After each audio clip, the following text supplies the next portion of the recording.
வணக்கம். வெற்றி வெற்றி வெற்றி. ஓபிஎஸ்ஸிற்கு கிடைத்த மிகப்பெரிய ஒரு வெற்றி. நீதிமன்றம் வழங்கிய ஒரே ஒரு தீர்ப்பால் ஒட்டுமொத்த அனைத்து அதிகாரத்தையும் எடப்பாடி இழக்க நேரிட்டு விட்டது. ஜனவரி 13ஆம் தேதி ஓபிஎஸ் அவர்கள் தாக்கல் செய்த மனு விசாரணைக்கு வரவுள்ளது.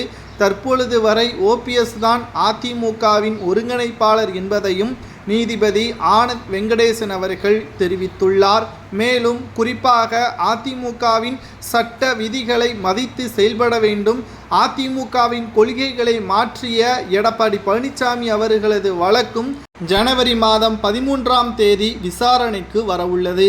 இதில் ஓபிஎஸ்ஸிற்கு சாதகமாக தீர்ப்பு வரும் என்று ஓபிஎஸ்ஸின் வழக்கறிஞர் ராம்குமார் அவர்களும் தெரிவித்துள்ளார். இதன் மூலமாக சட்டமன்ற தேர்தலுக்கு முன்பாகவே அதிமுகவில் ஓபிஎஸ் அவர்கள் மீண்டும் தன்னுடைய பயணத்தை ஆரம்பித்து விடுவார். எடப்பாடி பழனிசாமி அவர்களது பொதுச்செயலாளர் பதவி பறிக்கப்படும்.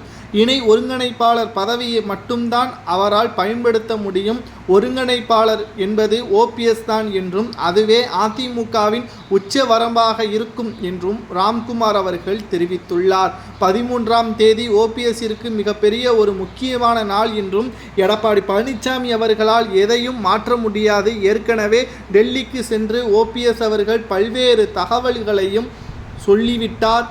அதிமுகவில் என்னுடைய கட்டுப்பாட்டிற்குள் வந்தால் மட்டும்தான் கூட்டணி பற்றியான பேச்சுவார்த்தை எடுக்க முடியும். தற்பொழுது பாஜகவுடன் கூட்டணியில் இருந்த பாமக மற்றும் ஒட்டுமொத்த கூட்டணிகளும் விலகிவிட்டது. அண்ணாமலை அவர்களும் அரசியல் பயணத்தில் சில மாற்றங்களை செய்துள்ளார். இது அனைத்தும் ஓபிஎஸ் அவர்கள் டெல்லிக்கு சென்ற பிறகுதான் நடந்து வருகிறது.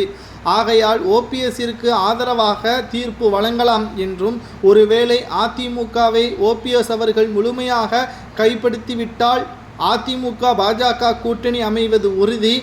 திமுகவிற்கு மிகப்பெரிய ஒரு பாதகமான கூட்டணியாக அதிமுக அமையும் என்றும் அரசியல் வட்டாரங்கள் பேசுகின்றன.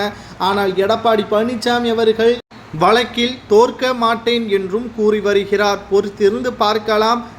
ஓபிஎஸ்ஸின் வழக்கறிஞர் ராம்குமார் அவர்கள் கூறுவது போல் நிச்சயமாக ஓபிஎஸ் வழக்கில் வெற்றி அடைகிறாரா, அதிமுகவை மீண்டும் தனது கட்டுப்பாட்டிற்குள் கொண்டு வருகிறாரா, தொண்டர்களது முழுமையான ஆதரவுடன் ஓபிஎஸ் அவர்கள் சட்டப்பேரவை தேர்தலை சந்திக்கப் போகிறாரா என்பதை பொறுத்திருந்து பார்க்கலாம்.